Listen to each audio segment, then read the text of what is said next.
Bax, sizə bir sirr açım. Allaha yaxınlaşmanın 3 məşhur yolu var da müsəlmanlar üçün. Da o biri dinlərdə də aşağı yuxarı eynidir. Namaz qılmaq, Quran oxumaq, bir də xeyir əməllər eləmək. Məndən desələr ki, mümkünsüz şəraitdir, bunlardan birini çıxmaq lazımdır, hansını çıxararsan? Ürəyim ağrıya-ağrıya namazı çıxarardım orada. Desəydilər ki, daha birini çıxarmaq lazımdır oradan, hansını çıxararsan? Yenə də çox acılarla Quran oxumağı çıxarardım oradan. Amma xeyir, əməllər etmək bitincə insan bitir. İnsanın inkişafı üçün çoxlu xeyir əməllər eləmək lazımdır. Ona görə bütün kitablarda, Konfutsuda da, Buddada da, Quranda da, İncildə də, Tövratda da, hamısı Zərdüştdə də deyilir ki, xeyir əməllər sizi cənnətə yaxınlaşdıracaq. Cənnəti öncə bu həyatda yaşayacaqsınız. Yaxşı adam olsaz, siz və sizin ətrafınız cənnətdə yaşayacaq. Qara qışqırıq səsləri gəlməyəcək. Və o bir dünyada da onun daha artığını alacaqsınız. Ölkəni cənnətə çevirməyin də yolu budur. Xeyr əməllər. Elhamdülillahi Rabbil alemin və salatu və salamu alə nəbiyyina Muhammed və alə alihi və sahbihi əcməin əmmə bə'd. Deməli, bir videorolik qabağıma çıxdı və orada bir kəs deyir ki, yəni belə zahirən baxırsan ki, xeyir istəyir insanlar üçün danışır, lakin hər xeyir istəyən yəni o demək deyil ki, xeyrə çatır. Yəni xeyrə nail olur. Yəni nə qədər çox xeyir istəyənlər var ki, onlar o xeyirlərə çata bilməyiblər. Və deyir ki, yəni sizə bir sir açım. Birincisi, burada heç bir dediyi bir şeydə sir yoxdur. Yəni sadəcə baxırsan ki, insanlara təsir etmək üçün yəni bəzi üslublardan istifadə edir ki, yəni insanlara deyir ki, sizə bir sir açım. Burada heç bir sir yoxdur. Deyir, 3 şey var ki, Allaha yaxınlaşdırır. Namaz qılmaq, Quran oxumaq və yaxşı işlər görmək. Burada heç bir sir yoxdur. Yəni bu açıq-aşkardır. Namaz qılmaq da, Quran oxumaq da, salih əməllər etmək də Allahın Quran-ı Kərimində çoxlu yerlərdə zikr etdiyi, çoxlu ayətlərdə danışdığı salih əməllərdir. Və sonra deyir ki, əgər siz deyilsə ki, bunlardan hansı birini çıxarın, birincisi bu mümkün olmayan bir şeyin üzərində danışmaqdır. Yəni mümkün olmayan bir şeyin üzərində danışmağın yəni heç bir faydası yoxdur. Bu əslində mümkün olmayan bir şeyin üzərində danışmaq yox, insanları Allahın dininin üzərində düzgün tərbiyə etməməkdir və insanlara Allahın dinini düzgün şəkildə çatdırmamaqdır. Və həmçinin bu namazın şənini, Qur'anın şənini aşağı salmaqdır. Və deyir ki, əgər deyilsə ki, yəni birinci deyir ki, namaz qılmaq, Quran oxumaq və salih əməllər insanı Allaha yaxınlaşdırır. Və sonra deyir ki, əgər deyilsə ki, hansını buradan çıxarım, ürək ağrısına deyərim, namazı çıxarım. Birincisi insan, yəni, necə ki dedik, yəni belə bir şey mümkün deyil. İkincisi odur ki, əgər insan namazı tərk edərsə, o insan heç vaxt salah əhli ola bilməz. Çünki Allah Azza və Cəllə Quran-ı Kərimdə 5 vaxt namazı bizə əmr edib və neçə ayətlərdə buyurub ki, namaz qılmayanlar cəhənnəm əhli olacaq. Və həmçinin neçə ayətlərdə buyurub ki, yəni namaz qılın, Allaha yaxınlaşın. Və həmçinin namazın, yəni şəhadət kəlməsindən sonra ən böyük vacib olduğunu Allah Azza və Cəllə bildirib. Lakin bu insan isə əksinə deyir. Birinci namazı silir. Yəni birinci heç olmasa desəydi ki, başqa əməllər yenə hardasa bir qəsdinə qayıdıb bir şeyi doğrulamaq olardı. Amma birinci namazı silmək, namazı aradan götürmək heç cür, yəni İslam şəriətinə, İslamın kitabına və həmçinin Peyğəmbər sallallahu əleyhi və səlləmin sünnəsinə uyğun deyil. Üçüncü, namaz elə bir ibadətdir ki, namazın heç bir vaxt insanın boynundan düşmür. Heç bir vaxt. Yəni elə bir an yoxdur ki, elə bir vaxt yoxdur ki, sən deyəsən ki, mən burada namazı qıla bilməyəcəm. Və hətta sənin 2 qolun bağlı olsa və hətta səni ən murdar yerə bir atsalar və sən orada belə namazı tərk etmirsən. Çünki namaz heç bir halda insanın boynundan düşmür. Və insanın 2 qolu işləməsə, 2 ayağı işləməsə, yenə namaz onun boynundan düşmür. Yəni namaz elə bir ibadətdir. Yəni, necə ki bunu Peyğəmbərimiz sallallahu əleyhi və səlləmin hədisləri və Quran-ı Kərim buna dəlildir. Necə ki Allah Azza və Cəllə buyurur ki: "Və mə cəalə aleykum fid-din min harac." Sizə dində heç bir çətinlik qoymayıb. "İnnallaha yuridu bikumul yusra və la yuridu bikumul usra." Allah sizə dində çətinlik istəmir, asanlıq istəyir. Və eləcə də insan çətinliyə düşərsə, tutaq ki, əsirlikdədir, əli qolu bağlı halda və o halda belə namaz ondan düşmür. O halda namazını qılır. Necə ki Peyğəmbərimiz sallallahu əleyhi və səlləm sahabelərdən biri gəlib deyir ki, ya Rasulullah, mən ayaq üstə namaz qıla bilmirəm. Deyir ki, otur qıl. Və deyir ki, oturub da qıla bilmirəm. Deyir ki, onda uzan qıl. O əgər desəydi ki, yəni uzanmaqdan başqa bir hal yoxdur yəni. Fikir versiniz, uzandığı halda dedi ki ona namazı əmr etdi. O desəydi ki, mənim dilim danışmır deyəsiydi ki, sustuğun halda yəni qəlbində namazını qıl. Yəni dilin tutmasa belə, sözləri tutmasa belə, bacardığın qədər qıl. Bacardığın halda qıl. Ona görə heç bir halda namaz insanın boynundan düşmür. Və sonra deyir ki, ikinci desəylər ki, hansı əməli çıxar, deyərdim ki, Quran oxumağa. Əgər insan Quran oxumasa, Quranın mənalarını başa düşməsə, onda ona haqq yolu kim bəyan edəcək? Kim deyəcək ona haqq yolu? Heç kim ona haqq yolu bildirə bilməz. Əgər Quran yoxdursa, insan salih əməlləri necə başa düşəcək? Heç cürə insan salih əməlləri başa düşə bilməz ki, bunlar Allahın razı qaldığı əməllərdir. Və misal üçün, salih əməllər nədir? Namaz qılmaq, yəni oruç tutmaq, zəkat vermək, həccə getmək, ana ataya yaxşılıq eləmək və digər əməllər olsun, sədəqə verməkdir. Bunlar hamısı Quran bizə deyir. Təbii ki, bəzi əməllər ağılla bilinir. Ağılla bilinir ki, onlar yaxşıdır. Yəni biz bunu inkar etmirik. Lakin bütün salih əməllər Allah Quran-ı Kərimdə bizə xəbər verib. İnsan əgər Quran-ı Kərim oxumasa, necə başa düşəcək dini, necə biləcək? Ona görə Allah Azza və Cəllə Quranda buyurur ki, "Kitabun enzelnahu ileykə mübarakun liyeddəbbəru ayatihi." Biz bu kitabı sənə mübarək bir kitab olaraq nazil etdik ki, siz onun ayətlərini oxuyasınız, başa düşəsiniz. Və həmçinin Allah Azza və Cəllə əmr edib Quran-ı Kərimdə: "İqra'u mə teyəssərə minəl Qur'an." Sənə Qurandan asan olan qədər oxu. Və həmçinin Allah Azza və Cəllə başqa ayədə buyurur ki, "İqra'u mə teyəssərə min." Yəni Qurandan asan olan ayətləri oxu, yəni asan olan qədər oxu sənə. Və digər ayətdə buyurur ki, "Və laqad yəssərnəl Qur'anə lizikri fəhəl min muddəkir." Biz Qur'anı yada salmaq üçün, oxumaq üçün asanlaşdırmışıq. Və heç yada salan varmı? Və digər bir ayətdə buyurur ki, "Əlləzinə ətəynəhumul kitab yətlunəhu haqqa tilavətih, ulaikə yu'minunə bih." Biz kitabı verdiyimiz kəslər, kitabı bəxş etdiyimiz, verdiyimiz kəslər, yəni müsəlmanlar, onu haqqı ilə oxuyanlardır. Əgər insan oxumasa kitabı, Allah qorusun, yəni insan aza bilər, zəlalətə gedə bilər. Yəni çünki bu kitab insanları doğru yola yönəldir. Yəni insanlar bu kitabı oxumasa, yəni azarlar, haqq yoldan azarlar. Və sonra deyir ki, üçüncü deyir ki, və sonra salih əməllər deyir, insanlara çox fayda verir. Və bu əsas yəni məqamdır ki, hansı ki burada böyük xəta edir. Burada iki böyük xətaya yol verir. Birinci xəta odur ki, deyir, digər xeyirli işlər, xeyirli əməlləri görmək lazımdır. Birinci, əgər insanın Allaha imanı yoxdursa, insanın namazı, ibadəti, Allaha boyun əyməsi yoxdursa, Allahdan bağışlanma diləməsi yoxdursa, onun milyonla da xeyir əməli olsun, yəni o xeyir əməl ona fayda verməyəcək. Çoxu vaxtı hansı xeyir əməl deyirlər? İnsanlar xeyir əməl deyəndə kiməsə əl tutmaq, kiməsə yardım etmək, kiməsə kömək etmək, yəni bu şeyləri qəsd edirlər çoxu vaxtı. Lakin salih əməllər ancaq bu deyil. Təbii ki, bunlar salih əməllərdir. Çünki baxın, iki böyük hədis zikr edəcəm bu barədə.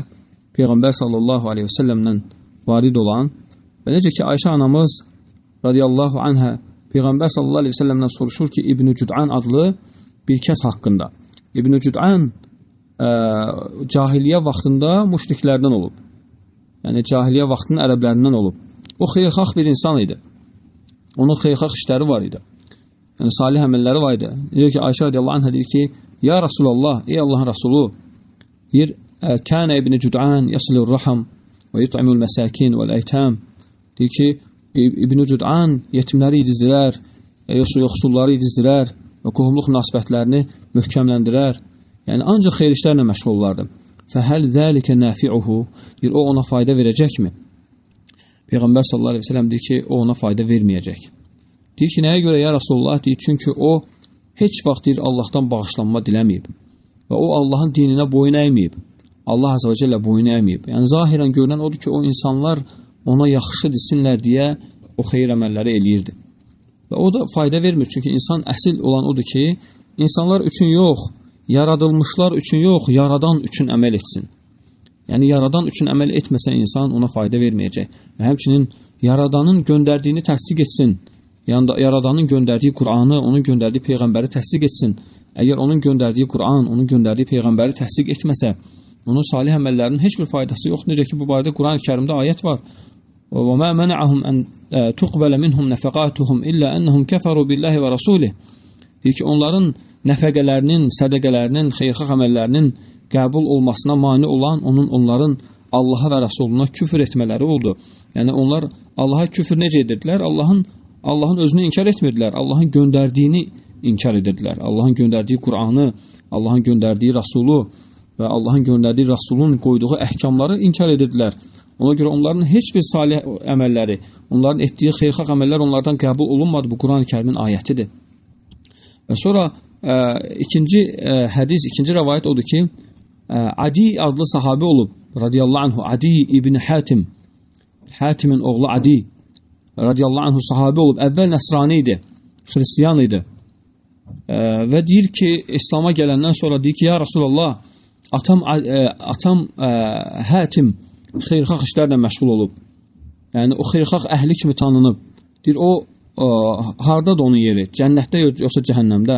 Və Peyğəmbər sallallahu aleyhi ve sellem deyir ki, o istədiyini tapıb artıq. Yəni, demək istəyir ki, o əməlləri ona fayda verməyib. Çünki deyir, o insanların hörmətini istəyirdi. O insanların mədhini, insanların onun haqqında danışdığı gözəl sözləri istəyirdi. O Allahın razılığını istəmirdi. Ona görə insan həmişə əgər özünü Allaha, onun Rasuluna, onun kitabına təslim etməsə, əməllərini Allah üçün etməsə, o əməllərin ona heç bir faydası yoxdur. Bu əməllər də təbii ki, Qur'anı oxumaqla və namaz qılmaqla olur. İnsan namazı tərk etdisə, yəni o heç vaxt salih əməllərə müvəffəq ola bilməz. Çünki Allah Quran-ı Kərimdə buyurur ki, İnnə salətə tənhə anil fəhşəi vəl münkər. Yəni, namaz insanı çirkin və pis əməllərdən çəkindirir. Yəni, amma bu insan deyir ki, yəni, xeyr, sən namazı mən silərdim buradan. Əgər sən namazı sildinsə, onda sənin Rəbbinlə olan bağın itir və sənin Rəbbinə olan təqvan qırılır, Allah qorxusun itir və Allahın sevgin yəni, qutarır, tamamlanır və sən yavaş-yavaş şeytana tabi olmağa başlayırsan və sən necə salih əməllər işləyə bilərsən? Bu mümkün deyil. Ona görə namaz dinin dirəyidir və namazsız insanın dini demək olar ki, təsəvvür olunmur. Namaz elə bir ibadətdir ki, əksər alimlər namaz qılmayanı müsəlman saymayıblar. Yəni, belə görüşlər var. Təbii ki, biz desək ki, namaz qılmayan böyük günah sahibidir. Allah ona istəsə əzab verər, istəsə onu bağışlayar. Amma bəzi İslam alimlərindən o rəyləri deyən var ki, namaz qılmayan heç vaxt bağışlanmayacaq. Ona görə namazı heç vaxt çıxartmaq olmaz. Namazı heç vaxt çıxartmaq olmaz. İslam alimlərində böyük bir məsələ fikri ixtilafdır. Və həmçinin insan axırda sonra nə deyir? Deyir ki, və bu deyir, bütün dinlərdə belədir. Və sonra gətirir, hətta səmavi dinlərlə bütün batil, xurafat dinləri qarışdırır bir-birinə. Zərdüşlükdə belədir, orada belədir, burada belədir, Tövratda, İncildə belədir və Qur'anda belədir. Birincisi, əgər biz müsəlmanıqsa, bizim Qur'anımızda yəni olan hər şey bizə kifayətdir. Bizim digər dinlərdə olan məlumatlara ehtiyacımız yoxdur.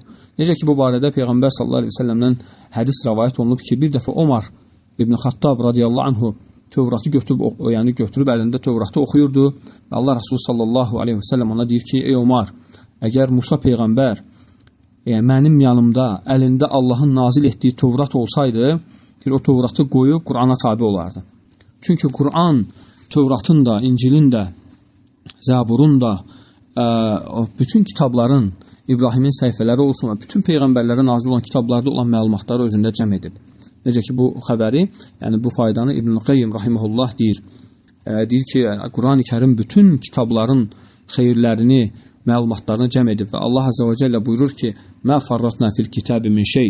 Biz bu kitabda heç nəyi nəzərdən qaçırmamışıq və həmçinin Allah Azze və Cəllə başqa ayda buyurur ki, və mə kənə rabbuka nəsiyyə.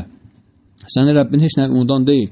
Ona görə alimlər deyir ki, hətta Fatihə surəsi belə bütün Quran-ı Kərim Fatihə surəsinin təfsiridir.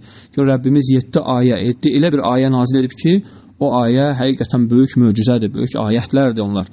Necə ki, Hicr surəsində bu haqda buyurur ki, وَلَقَدْ آتَيْنَاكَ سَبْعًا مِنَ الْمَثَانِ وَالْقُرْآنِ الْعَظِيمِ Biz sənə 7 təkrarlanan və böyük Qur'an bəxş etdik. Və biz sənə 7 təkrarlanan və böyük Qur'an bəxş etdik. Və ona görə Quran-ı Kərim bütün ayətlərə, bütün yəni dinləri özündən qabaq olan dinləri nəsx edir. Necə ki, Quran-ı Kərimdə bu barədə ayətlər var. Allah Azze və Cəllə deyir ki, yəni bu kitab muheyminən aleyhimdir. Yəni bütün özündən qabaqki kitabların hökmlərini silən bir kitabdır. Quran-ı Kərimin ayətidir. Və həmçinin Allah Azze və Cəllə başqa ayədə buyurur ki, Qul ya eyyuhən-nas, de ki, ey Muhammed, bütün insanlara de, ya eyyuhən-nas, inni Rasulullah ileykum cəmiən. Deyir ki, mən sizin hamınıza olan Allahın Rəsuluyam. Yəni bütün din sahiblərinə vacibdir ki, yəni əlində olan dinləri qırağa qoyub İslam'a tabi olsunlar. Onlara vacibdir. Əgər onlar buna iman gətirməsələr, onlar cəhənnəm əhlidir. Necə ki, Peyğəmbər sallallahu aleyhi ve sellem buyurur ki, deyir, La yu'minu bi min hadihil ummə Yahudiyyun av Nasraniyyun thumma yamut və ləm yu'min billəzi ursiltu bih illə kəni min ashabin nar. Deyir ki, məni eşidib, mənə iman gətirməyən Yahudi və Xristiyan, yəni məni eşidərsə ki, mən Peyğəmbərəm və mənə iman gətirməzsə, hər bir Yahudi, hər bir Xristiyan onlar cəhənnəm əhli olacaq. Bu barədə Quran-ı Kərimdə ayətlər də var. Allah Azze və Cəllə buyurur ki, İnnə dinə indəllahil İslam. Allah qatında yalnız din İslamdır. Və başqa ayədə buyurur ki, Allah Teala və mən yəbtəği qayrəl İslamı dinən fələn yuqbələ minhu və huvə fil axirəti minəl xasirin. Kim İslamdan başqa bir din ardınca gedərsə, o din ondan qəbul olunmaz və o şəxs axirətdə zərər çəkənlərdən olar. Al-İmran surəsində olan ayətlərdir bunlar. Ona görə insanlar yəni vacibdir ki, İslamı qəbul etsinlər. Necə ki, bu barədə Allah Azze və Cəllə hətta İsa Peyğəmbərin dilindən də deyir ki, yəni o Əhməd adlı Peyğəmbərlə insanları İncildə ikən müjdəliyib. Və təbii ki, biz bilirik, bütün Peyğəmbərlər öz qövmlərinə getmişdi. Lakin Muhammed Peyğəmbər sallallahu aleyhi ve sellem isə bütün bəşəriyyətə gələn Allahın Rəsuludur.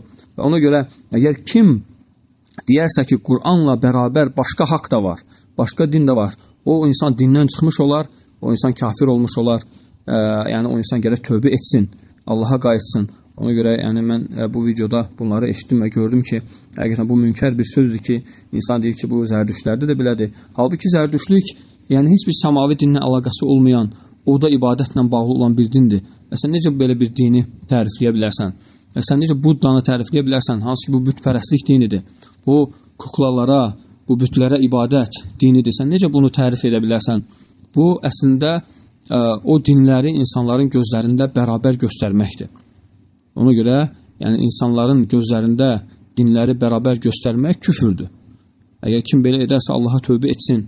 Vallahi yəni ölməmişdən qabağa Allah tövbə etsin, yoxsa Allah ondan İslamı qəbul etməz. Allah bizə elə bir nemət, elə bir din verib ki, bu din gözəl, bütün xeyirləri cəm edən, elə bir xeyir yox ki, bu dində olmasın. Və alimlər deyir ki, əgər Quran-ı Kərimi insanlar yəni alimlər açıqlasaydılar, o 100 mücəllətdən böyük bir kitab olardı, 100 cilddən böyük kitab olardı. Hər bir ayəsi qayda olan, hər bir ayəsi məişət üçün, ailə üçün, səadət üçün, xoşbəxtçilik üçün, əminamanlıq üçün, hidayət üçün, yəni doğru yol göstərən, hidayət olan böyük bir kitabdır bu kitab. Necə bu kitabla başqa dinlər təsdiq olunsun? Yəni o dinlərin heç birinə ehtiyacı yoxdur. Allah bir daha doğrusunu, Allah sizdən razı olsun.